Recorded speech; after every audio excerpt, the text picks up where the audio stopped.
Pernah kepikiran nggak sih kalau kata-kata yang kita pakai sehari-hari itu bukan cuma buat menjelasin kenyataan, tapi justru bisa menciptakan kenyataan itu sendiri? Nah, kali ini kita akan bedah gimana bahasa bisa jadi penentu sukses atau gagalnya kita. Semua berdasarkan sebuah manual konseling yang super menarik. Oke, kita langsung aja ke intinya. Kutipan dari sumber kita ini dalam banget kan? Ini bukan sekedar soal ngomong yang jelas, tapi tentang gimana pilihan kata kita bisa bikin kita mentok dalam keputusasaan, atau sebaliknya, malah ngebuka pintu buat nemuin solusi. Biar gampang paham idenya, kita mulai dari satu kata yang kelihatannya simple, tapi ternyata dampaknya luar biasa, yaitu kata ketegangan. Kita kan sering banget ya pakai kata ketegangan sebagai kiasan, kayak, waduh, ada ketegangan nih di ruangan ini. Atau, lagi ada ketegangan di antara kita berdua. Menurut manual ini, bahasa kayak gitu, itu sebenarnya cara kita buat menghindar dari kenyataan yang lebih harfiah. Kenyataan yang sebenarnya bisa kita kendalikan. Nah, ini dia nih perbedaan kuncinya. Coba lihat, di kolom kiri, ketegangan jadi sesuatu yang abstrak. Di luar sana, di luar kontrol kita. Tapi lihat di kolom kanan, tiba-tiba ketegangan jadi sesuatu yang fisik, internal, dan bisa kita atasi. Ini perubahan cara pandang yang fundamental banget loh. Biar lebih kebayang, kita pakai contoh.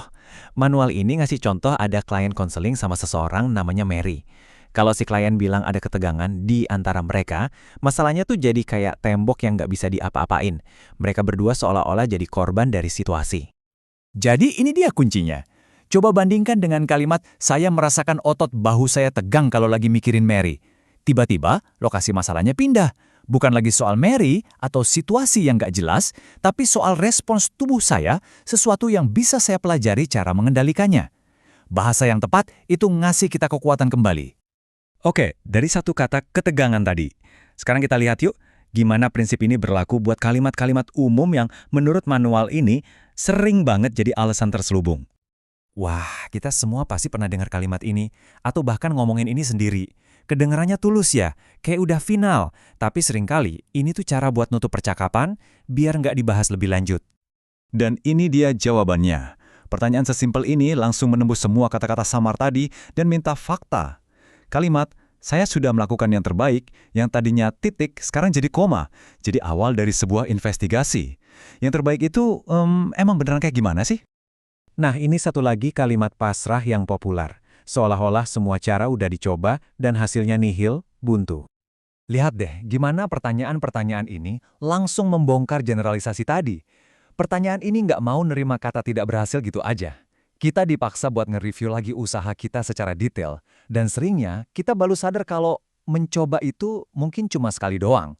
Atau setengah-setengah. Jangan salah sangka, teknik bertanya ini bukan buat interogasi ya. Manual ini justru melihatnya sebagai alat bantu untuk mencapai kejelasan, dan pada akhirnya sebuah terobosan pribadi. Di slide ini, polanya jadi kelihatan jelas banget. Coba perhatikan gimana setiap respons konselor selalu menantang kata-kata yang absolut atau pasif. Tidak bisa dipertanyakan lagi. Jangan-jangan tidak mau. Berdoa itu penting, tapi harus diikuti dengan tindakan. Intinya adalah membuka lagi pintu-pintu yang tadinya ditutup sama bahasa si klien sendiri. Oke, sekarang kita naik level. Ada loh kata-kata yang bukan cuma bikin masalah jadi kabur, tapi secara aktif malah mengalihkan kita dari akar masalah yang sebenarnya. Istilahnya aja udah serem ya, eufemisme mematikan. Kenapa disebut mematikan? Soalnya kalau kita salah kasih label ke sebuah masalah, kita mungkin nggak akan pernah bisa menyelesaikannya. Kita bakal sibuk benerin hal yang salah. Gini deh cara kerjanya. Misal, seseorang bergosip. Terus, perilakunya itu bikin dia merasa cemas. Nah, alih-alih mengakui, saya cemas karena tadi saya bergosip, dia malah melabeli perasaannya sebagai masalah utama. Saya punya masalah kecemasan. Fokusnya jadi pindah kan? Dari perilaku, gosip, ke emosi, cemas. Akar masalahnya jadi nggak pernah kesentuh. Perbandingan ini benar-benar jadi inti argumennya. Saya punya masalah emosional, itu terdengar pasif. Seolah-olah itu sesuatu yang terjadi pada diri saya. Tapi saya punya masalah perilaku, itu aktif. Itu sesuatu yang saya lakukan.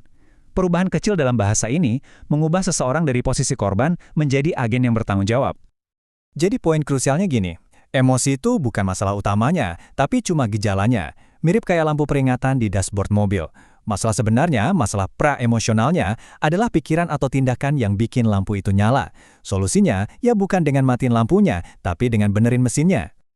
Jadi, apa nih kesimpulan yang bisa kita ambil? Simpelnya gini, kata-kata kita itu punya kekuatan buat membentuk realitas. Saat kita pakai bahasa yang samar-samar, kita seringkali lagi ngumpet dari tanggung jawab. Sebaliknya, bahasa yang tepat dan akurat itu justru memberdayakan kita. Karena pada akhirnya, bisa menamai masalah dengan benar adalah langkah pertama dan yang paling penting untuk menyelesaikannya. Sebagai penutup, coba yuk kita tanyain ini ke diri kita sendiri. Ada nggak satu kata, misalnya kata stres, kewalahan, atau nggak bisa, yang sering kita pakai buat ngejelasin situasi? Padahal sebenarnya kata itu lagi menutupi sebuah tindakan atau pilihan yang bisa kita ubah.